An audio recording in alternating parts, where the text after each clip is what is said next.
علمه بالقلم ونشهد أن لا إله إلا الله وحده لا شريك له وأشهد أن سيدنا وسندنا وحبيب طبيب قلوبنا وأولانا ومولانا محمدا عبده ورسوله الذي أرسله بالحق بشيرا ونذيرا وداعيا إلى الله بإذنه وسراجا وقمرا منيرا أما بعد فأعوذ بالله من الشيطان الرجيم بسم الله الرحمن الرحيم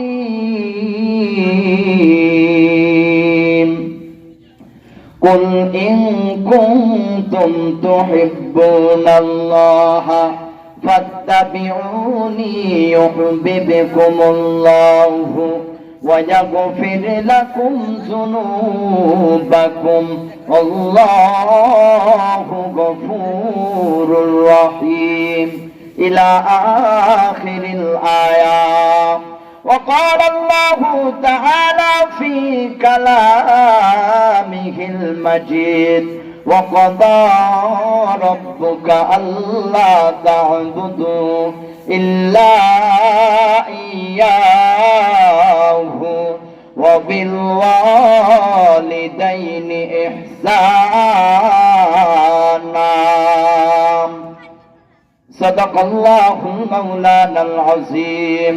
وقال رسول الله صلى الله عليه وسلم لا يؤمن أحدكم حتى أكون أحب إليه من والده وولده والناس أجمعين أو كما قال عليه الصلاة والسلام. وقال رسول الله صلى الله عليه وسلم الجنة تحت أقدام الأمهات. একটু মহব্বতের সাথে কালিমা পড়েন লা ইলাহা ভাই মাইকের সাউন্ড পুরো দিয়ে দেন, ভাই মাইকের সাউন্ড পুরো দিয়ে দেন। লা ইলাহা জোরে লা ইলাহা জোরে লা ইলাহা ভাইজান বহু দূরে মাদিনা আমরা কেমনে যাব জানি না। ভাইজান বহু দূরে মাদিনা আমরা কেমনে যাব জানি না। দয়া করো দয়ার আল্লাহ দয়া করো দয়ার আল্লাহ হায়রে পূরণ করো মনের বাসনা। লা ইলাহা জোরে লা ইলাহা লা ইলাহা ইল্লাল্লাহু মুহাম্মাদুর রাসূলুল্লাহ সাল্লাল্লাহু আলাইহি ওয়াসাল্লাম। আলহামদুলিল্লাহ, ঐতিহ্যবাহী জান্নাতবাগ জামে মসজিদ ও যুব সমাজের উদ্যোগে আজকের এই বিশাল ওয়াজ মাহফিল, আজকের মাহফিলের সম্মানিত প্রধান বক্তা হাফেজ মাওলানা মুফতি মাসুম বিল্লাহ আবরারি দিনাজপুর, আল্লাহ তাআলা যেন আমার প্রিয় শায়েখের হায়াত দারাজ করে দেন, সকলে বলি আল্লাহুম্মা আমিন। সেই সাথে আজকের মাহফিলের কথা বলেছেন বিশেষ আকর্ষণ 42 ইঞ্চি বক্তা হাফেজ মাওলানা মোহাম্মদ খায়রুল হাসান ফাতেহাবাদী, ফুলতলা বাজার, নীলফামারী। আল্লাহ তাআলা যেন এই মানুষটাকে দিনের দায়ী হিসেবে সারা পৃথিবীময় যেন কবুল করে নেয়, সকলে বলি আল্লাহুম্মা আমিন। সেই সাথে উপস্থিত রয়েছেন আজকের মাহফিলের সম্মানিত সভাপতি জনাব মোহাম্মদ আবুল হোসেন, বিশিষ্ট সমাজসেবক, সরকার পাড়া। উদ্বোধক ছিলেন ডক্টর মোহাম্মদ খায়রুল আনাম। আল্লাহ তাআলা যেন যাদের যাদের নাম রয়েছে এই পোস্টারের ভিতরে, প্রধান অতিথি ছিলেন জনাব মোহাম্মদ আতিকুল ইসলাম সরকার আতিক, শিল্পপতি ও বিশিষ্ট সমাজসেবক, সৈয়দপুর। আল্লাহ তাআলা যেন যাদের যাদের এই পোস্টারে নাম রয়েছে এবং যাদের নেই, যারা টাকা দিয়েছে, নিজের শ্রম দিয়েছে, এই সমস্ত মানুষদেরকে আল্লাহ তাআলা যেন পুরা পৃথিবীর মধ্যে সম্মানী বানায়া দেয়। তার সাথে সাথে আল্লাহ তাআলা যেন কিয়ামতের ময়দানে জান্নাতের মেহমান হিসেবে কবুল করে নেয়। সকলে বলি আল্লাহুম্মা আমিন। আসুন আমরা দল মত নির্বিশেষে সেই রব্বে কারিমের দরবারে শুকরিয়া আদায় করি, যেই রব আপনাকে আমাকে পছন্দ করে জান্নাতের বাগানে নিয়ে আসলেন। এই জন্য শুকরিয়া আদায় করি। সকলে বলি আলহামদুলিল্লাহ। এবং সেই বিশ্ব নবীর প্রতি সংক্ষিপ্ত আকারে দরুদ গ্রহণ করি, যিনি ছিলেন মক্কাওয়ালা, মাদিনাওয়ালা, কামনিওয়ালা, যেনাকে আল্লাহ রব্বুল আলামিন বন্ধু হিসেবে দান করবেন হাউজে কাউসার, যিনি ছিলেন উম্মতের কান্ডার, দো জাহানের বাদশা। আসুন সেই বিশ্ব নবীর প্রতি সংক্ষিপ্ত আকারে দরুদ প্রেরণ করি। সকলে বলি সাল্লাল্লাহু আলাইহি ওয়াসাল্লাম। সর্বপ্রথম জানতে চাচ্ছি, আপনারা মাহফিল পাইয়া খুশি না বেজার? খুশি হইলে মনে হয় আপনাদের নীলফামারী সদরের মানুষের আওয়াজ কম দেয়নি? আওয়াজ কম দেয়? বেশি দিতে হয়। কথা বলেন ঠিক কিনা? কারণ আপনারা এখানে আজকে যাদের যাদের নাম রয়েছে পোস্টারের ভিতরে, যেই সমস্ত বক্তা, সকলে বক্তা হইল বিবাহিত, মেরিট, এবং একাই আমাকে নিয়ে এসেছেন আনমেরিট, অর্থাৎ সিঙ্গেল বক্তা। এই জন্য বক্তা যেহেতু দেখতেছেন তরুণ, আওয়াজ দিতে হবে দারুণ। কথা বলেন, কথা বলেন, কথা বলেন ঠিক কিনা? আওয়াজ দিতে পারবেন?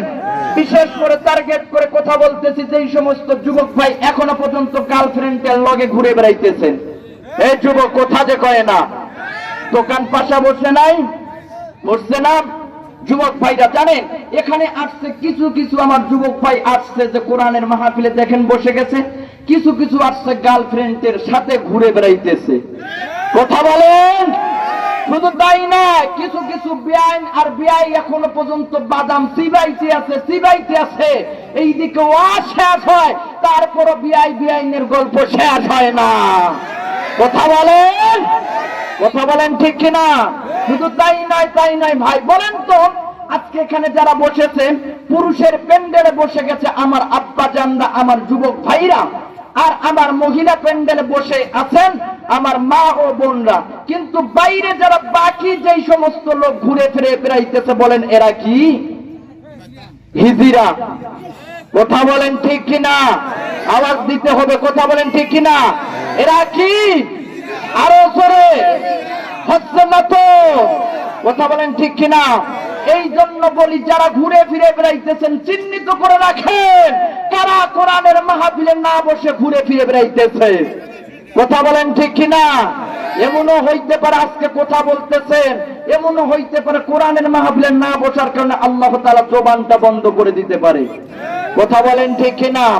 এই জন্য বলি ভাই, 3 মিনিটের মাথায় আপনারা চলে আসেন, দেখেন আজকে ওয়াজ হবে, পাশাপাশি ওয়াজও হবে।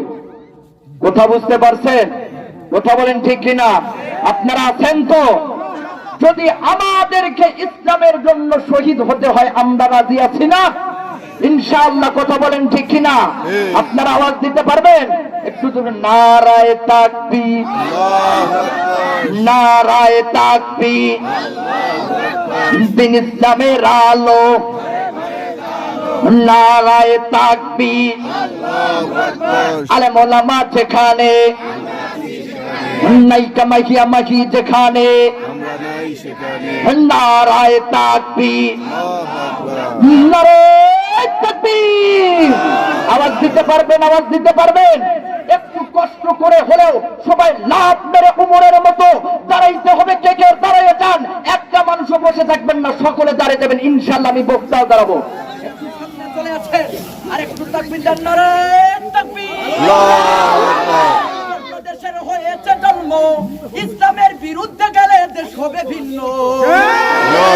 ইসলামের বিরুদ্ধে যারা নিয়েছে অবস্থান, এই বাংলায় ঠাই হবে না তাও হিন্দুস্তান।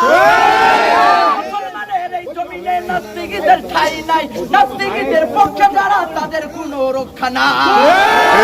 দেশেতে থাকতে হলে কোরআন মানতে হবে, কোরআন না মানলে তারা বিতাড়িত হবে। সামনে চলো, ভদ্রকণ্ঠে আওয়াজ তুলো, নীলফামারীর মুসলমানরা জেগেছে আজ। নারায়ে তাকবীর, আল্লাহু আকবার, নারায়ে তাকবীর, আল্লাহু আকবার। দিন ইসলামের আলো ঘুরে ঘুরে জ্বলো, নারায়ে তাকবীর, আল্লাহু আকবার। বসে যান, আলহামদুলিল্লাহ। চলবে চলবে, বক্তা চলে, বক্তা চলে। ওই তেলা মাথায় তেল মারিয়া ফায়দা নাই যে লুটিয়া, তেল বিনা চলে না দুনিয়া, ভাইরে তেল বিনা চলে না দুনিয়া। নারিকেল সরিষা তিসি বাদাম সয়াবিন, সূর্যমুখী তিলের তেল আর ডিজেল কেরোসিন, ওরে দাওয়াখানা কবিরাজি হোমিওপ্যাথি তেল, মাথায় দিলে গরম মাথা হইয়া যায় হিমেল। আবার গন্ধ তেলে গিন্নির পড়ান খুশিতে যায় ভরিয়া, তেল বিনা চলে না দুনিয়া, বাইরে তেল বিনা চলে না দুনিয়া। অসুস্থ বা রুগী লইয়া যাইবেন ক্লিনিতে, সেখানে দেওতালের বাহার দেখবেন চারদিকে। ওরে ডাক্তার মিস্টার সাংবাদিকগণ তেলের পাগল সবাই, তেল পাইলে সবাই যেন ডাকে নতুন জামাই। কোথা যে কয় না যুবক ভাই, এই যুবক তেল মানে বুঝো টাকা, কথা বলেন ঠিক কিনা? আজকে দেখেছো টাকার কারণে যেই সমস্ত মেয়ের বাবারা আজকে গাঞ্জাখোরদের সাথে বিয়া দেয়, কথা বলেন। নেটের ভিতরে দেখেন নাই? অথচ দেখেন আমার যুবক ভাইরা ফজরের নামাজ পড়ে কোরআনের মাহফিলে আছে, তারা এখনো সিঙ্গেল রয়েছে, কথা বলেন ঠিক কিনা? শুধুমাত্র কিসের খেলা? টাকার খেলা, কথা বলেন ঠিক কিনা? টাকার কারণে আজকে গাঞ্জাখোর একদম নাই চেহারা দেখবেন, তারপরে দেয় শুধুমাত্র টাকার জন্য, কথা বলেন ঠিক কিনা? টাকা পয়সা যদি বাইরে করতে পারো কামাই, শ্বশুর শাশুড়ির কাছে ভালো তুমি জামাই। টাকা তুমি জ্বালাইয়া গেলা সংসারে আগুন নিভাইয়া গেলা না। টাকা পয়সা দিবেন শুধু গহনাটা দামি, নিজের বউয়ের কাছে তুমি খুবই ভালো স্বামী। টাকা তুমি জ্বালাইয়া গেলা সংসারে আগুন নিভাইয়া গেলা না। চলবে চলবে চলবে চলবে চলবে, কতক্ষণ চলবে? কোন সমস্যা? কথা সবকিছু বলা যাবে? কোরআনের সরাসরি তাফসীর হবে, কথা বলেন ঠিক কিনা? তাফসীর হবে ইনশাআল্লাহ, তাফসীর হবে, কথা বলেন ঠিক কিনা? কোন কথা বাইরের কথা চলবে না, কথা বলেন ঠিক কিনা? শুধুমাত্র আমাকে সময় দিতে হবে। আপনারা যেই মাহফিলে নিয়ে আসছেন সব সময় নেটে দেখবেন হাজারো মানুষের সামনে কথা বলি, মনটাকে ফ্রেশ করে মাহফিলে বসার জন্য এই টেকনিক খাটাইতেছি। তাফসীর হবে, কথা বলেন ঠিক কিনা? শুধুমাত্র সময় দিতে হবে আমাকে, 1 ঘন্টা দিতে পারবেন তো ইনশাআল্লাহ? পারবেন? পারবেন ইনশাআল্লাহ। একটু আওয়াজ আপনাদের, একটু চার্জ দেখে মাঝে মধ্যে চার্জ দেখবো আপনাদের। আপনারা আছেন তো ইনশাআল্লাহ? কোন সমস্যা? সকল কথা বলা যাবে? কোন ভয় আছে? আমরা ভয় খাবো মালিককে, কথা বলেন ঠিক কিনা? আছেন ইনশাআল্লাহ?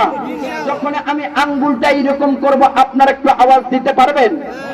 যখন এইরকম করব আপনারা ঠিকের আওয়াজ দিতে পারবেন তো ইনশাআল্লাহ? পারবেন? একটু পরীক্ষা হয়ে যাক, আওয়াজ দিতে হবে, ঠিকের আওয়াজ জোরে দিতে হবে। মাহফিলের আগে সর্বপ্রথম কোরআনের তাফসীর করার আগে সর্বপ্রথম আপনাদের কাছ থেকে একদম সেই আওয়াজ নিয়ে আগে সর্বপ্রথম ঈমান তরুতাজা হয়ে আমরা কোরআনের তাফসীর শুনবো, কথা বলেন ঠিক কিনা? কথা বলেন ঠিক কিনা? একটু পরীক্ষা হয়ে যাবে। আর জোরে লড়াইয়ের ওই ময়দানেতে যেতে তোমাকে হবে, প্রয়োজনে সব রক্তটুকু জমিনেই ঢেলে দিবে, তবুও তোমায় লড়তেই হবে হবে, মানিবে না পরাজয়, তবুও তোমায় লড়তেই হবে, মানিবে না পরাজয়। বিপ্লব মানে জীবন দেয়া বসে থাকা নয়, সে কোনো দিন আসবে না রে, করো যদি ভয়।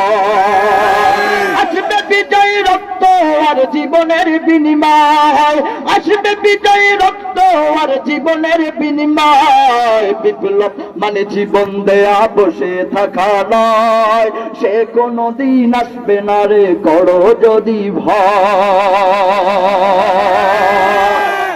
যুবক ভাইরা কি চলবে? কোন সমস্যা? কোন সমস্যা?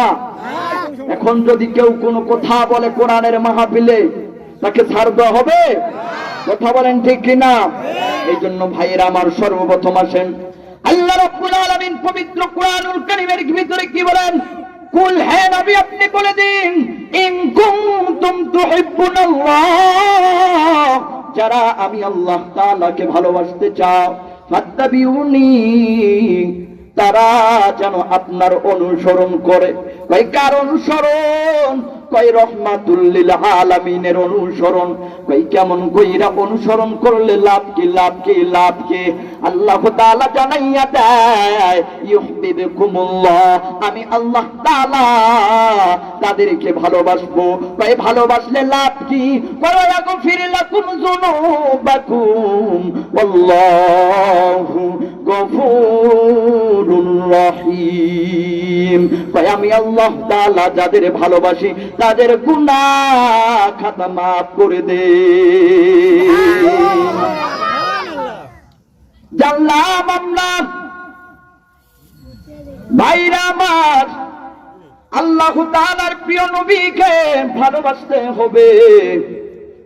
এই যুবক ভাই, কেমন ভালোবাসতে হবে?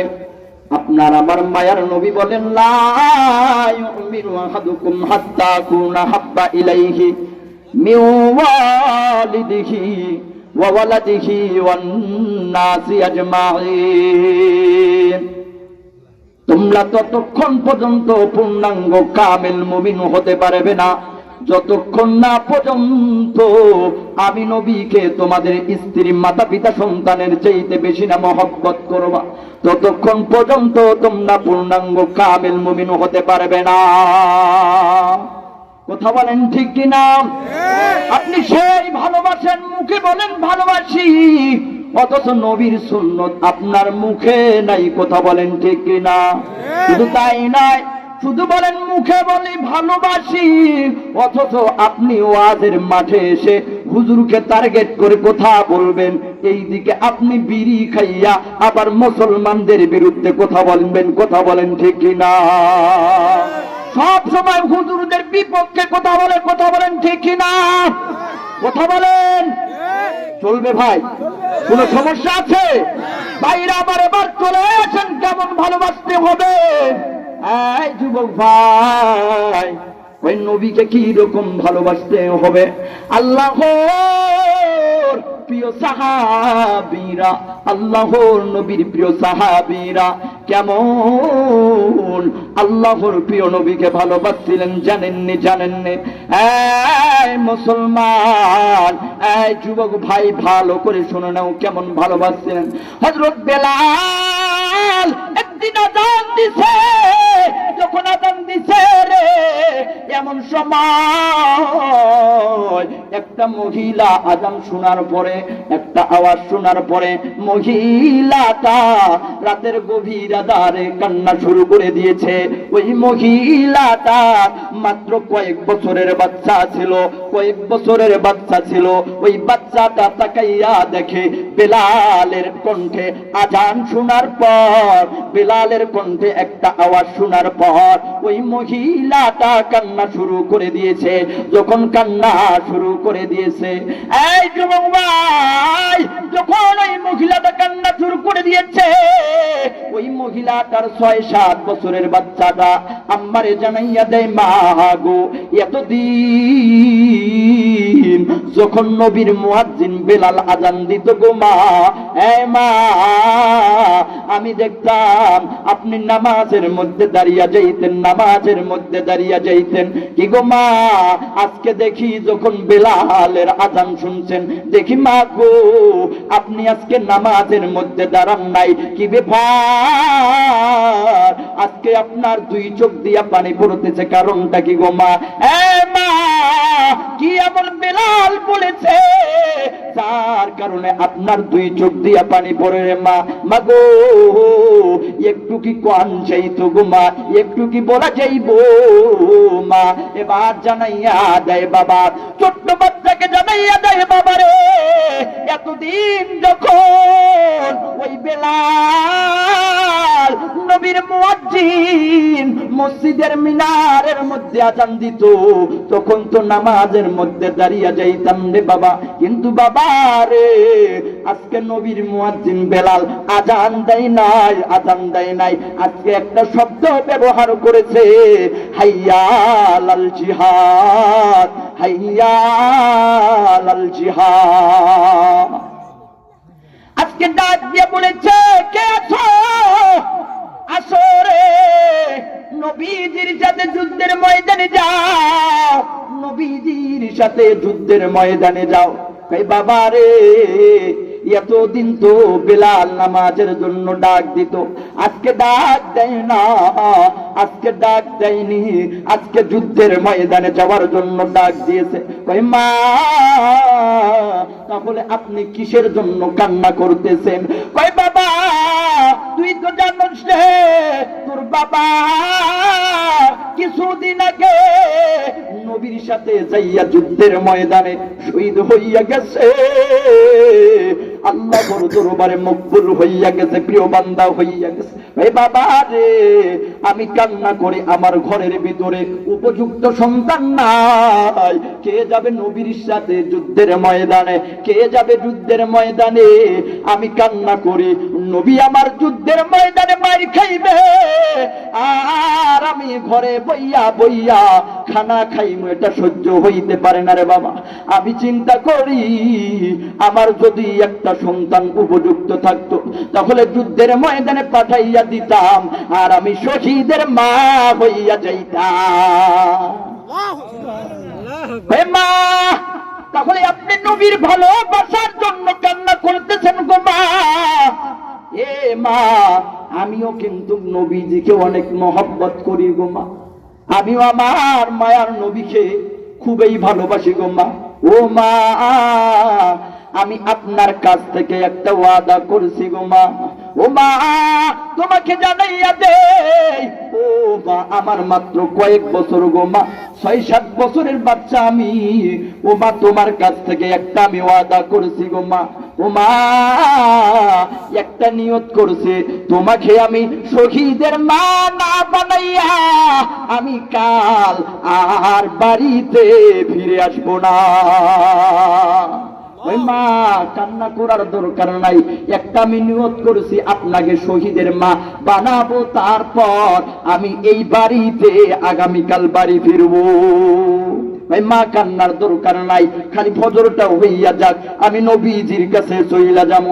এবার ভাই রে দেখেন তো নবী প্রেমিক কেমন কেমন ভালোবাসছিল রে, ওই ছোট্ট বাচ্চাটারে লইয়া তার মা চইলা গেছে, যখন নবীজির দরবারে হাজির হইয়া গেছে সাহাবায়ে কেরাম এমন সময় এক একজন করে নাম লিস্টি দিতেছে, কে কে যাবে যুদ্ধের ময়দানে, কে কে যাবে যুদ্ধের ময়দানে, এক একজন করে কাতার আকারে সুন্দর করে নাম দিতেছে, সুন্দর করে নাম দেয়। হ্যাঁ মুসলমান, হঠাৎ করে সাহাবায়ে কেরাম তাকাইয়া দেখে ওই লাইনের ভিতরে মহিলাটাও দাঁড়াইয়া গেছে।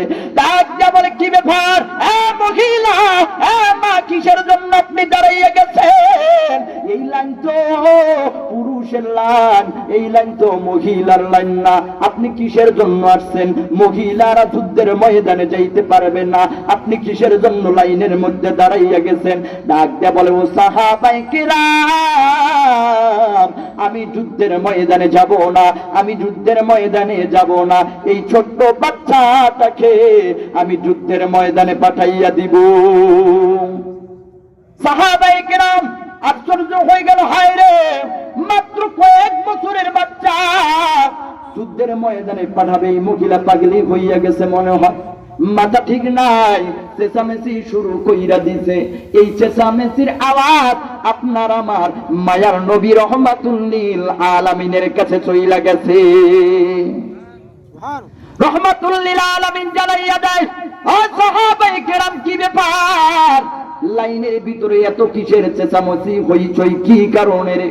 সাহাবায়ে কেরাম বলতেছে, ও মায়ার নবী গো, জানেননি একটা মহিলা আইছে, দেখেন তো পাগলি হইয়া গেছে মনে হয়, দেখেন তো কি কইতেছে, তার নাকি ছোট্ট বাচ্চারে যুদ্ধের ময়দানে পাঠাইয়া দিবে।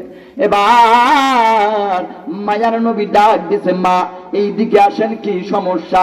ডাক দিয়া বলে, নবী আমার ঘরে তো উপযুক্ত সন্তান নাই, কে যাবে যুদ্ধের ময়দানে? এই জন্য আমি নিয়ে আসছি আমার এই 6-7 বছরের বাচ্চাটাকে লইয়া আইছি যুদ্ধের ময়দানে পাঠানোর জন্য। নবীজি ডাক দিয়া বলে, মা এই ছোট্ট বাচ্চা তো যুদ্ধ করতে পারবে না, এ তলোয়ার উঠাইতেও পারবে না, যুদ্ধের ময়দানে যুদ্ধ করতেও পারবে না, এর দ্বারাই কিছু হইব না, একে বাড়ি লইয়া যাও। মাটা জানাইয়া দেয়, ওগো হাবিব, আমিও জানি এই ছোট্ট বাচ্চাটা যুদ্ধের কাজের মধ্যে লাগবে না, সে তলোয়ার উঠাইতেও পারবে না, তার চেয়ে তলোয়ার অনেক বড়, তবে নবী আমার একটা কাজের জন্য কাজে লাইগা যাবে এই আমার ছোট্ট বাচ্চা। নবী বললেন, মা কি কাজের মধ্যে লাইগা যাবে এই ছোট্ট বাচ্চাটা? কি এমন কাজের মধ্যে লাইগা যাবে গো মা? একটু বলেননি কি কাজের ভিতরে লাগবে, এর দ্বারাই কি উপকার? কই নবী আমার জানেননি এর দ্বারাই কি কাজ লাইগে যাবে? কই যখন কাফের বেদিনরা আপনাকে ডান দিক থেকে তীর মারবে, ডান দিক থেকে যখন বল্লম মারবে, ও নবী এমন সময় আমার এই ছোট্ট বাচ্চাটাকে ডান দিকে তুলে ধরবে। কই নবী আমার যখন কাফের বেদিনরা বাম দিক থেকে তীর মারবে আপনার উপরে, কাফের বেদিনরা যখন তলোয়ার মারবে, নবী গো আমার এই ছোট্ট বাচ্চাটাকে 6-7 বছরের বাচ্চাটারে বাম দিকে তুইলা ধরবেন। যত তীর আর বল্লমে রাখা আমার এই 6-7 বছরের বাচ্চার কলিজারা ভিতরে লাইগা যাবে, কোনো সমস্যা নাই, তবে আপনার গায়ে যেন একটা আঘাত না পড়ে।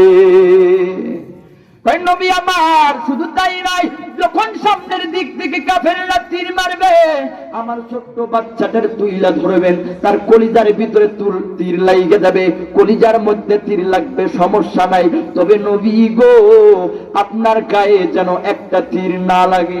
এই কথা শোনার পর আপনার আমার মায়ার নবী এবার কান্না শুরু করে দিলেন। সাহাবায়ে কেরাম কান্না করে আর বলে, মা গো যাও যাও, এই ছোট্ট বাচ্চাটাকে লইয়া যাও, যখন সে যুদ্ধের ময়দানে যাওয়ার জন্য উপযুক্ত হইয়া যাবে, যখন তার বয়স হয়ে যাবে, যখন সে উপযুক্ত হয়ে যাবে, আমি তাকে যুদ্ধের ময়দানে লইয়া যাব। যাও যাও, একে লইয়া যাও।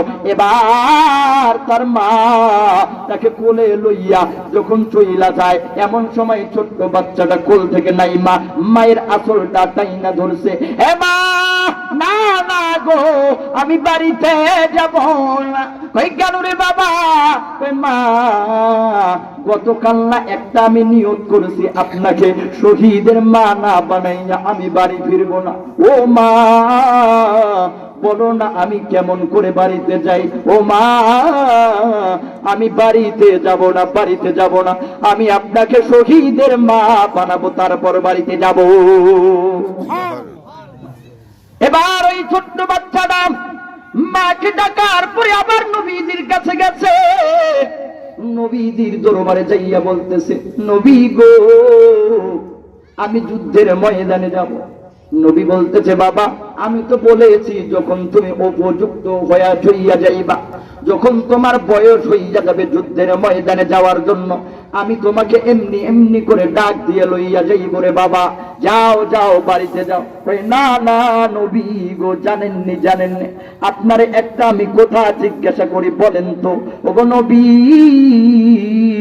বলেন তো আমি আমার মাকে চুলায় রান্না করা দেখছি নবী গো, ও গো মায়ার নবী, আমি আমার মাকে দেখেছি যখন চুলার মধ্যে জাল দেয়, যখন লাকড়িগুলো দেয়, তখন দেখেছি আমার মা ছোট্ট ছোট্ট লাকড়ি, ছোট্ট ছোট্ট খড়িগুলো আগে চুলার মধ্যে ঢুকাইয়া দেয়, তারপর বড় বড় খড়িগুলো দেয়। ওগো নবীজি আপনি কি জানেন না আমাকে সর্বপ্রথম যুদ্ধের ময়দানে পাঠাবেন, আমাকে সর্বপ্রথম যুদ্ধের ময়দানে পাঠিয়ে দিবেন, এরপর পাঠাবেন আলীকে, এরপরে পাঠাবেন উসমানকে, এরপরে পাঠাবেন উমরকে। ওগো নবী আমি শহীদ হইয়া যাব, এরপর আপনি বড় বড় সাহাবায়ে কেরামকে পাঠাবেন। এবার যখন ছোট্ট বাচ্চাটা মানে না, এমন সময় আল্লাহ তাআলার পক্ষ থেকে জিবরাইলকে পাঠাইয়া দিছে। জিবরাইল আমিন চলে আসছে, আসার পর মায়ার নবীকে বলতেছে, ওগো নবী আপনি কিসের লিস্টি করতেছেন? ওই দেখো না যুদ্ধের ময়দানে যাওয়ার জন্য লিস্টি করতেছি, কিন্তু দেখো এই ছোট্ট বাচ্চাটা নাকি যুদ্ধের ময়দানে যাবে। ওই নবী গো এর পাগলামির কারণে আল্লাহ তাআলা আরশের মধ্যে ফেরেশতাদের লইয়া একটা লিস্টি করতেছে, কে কে জান্নাতি হইয়া যাবে। যেই লিস্টির মধ্যে সর্বপ্রথম যার নাম রয়েছে, এই ছোট্ট বাচ্চাটার নাম আল্লাহর দরবারে রয়েছে।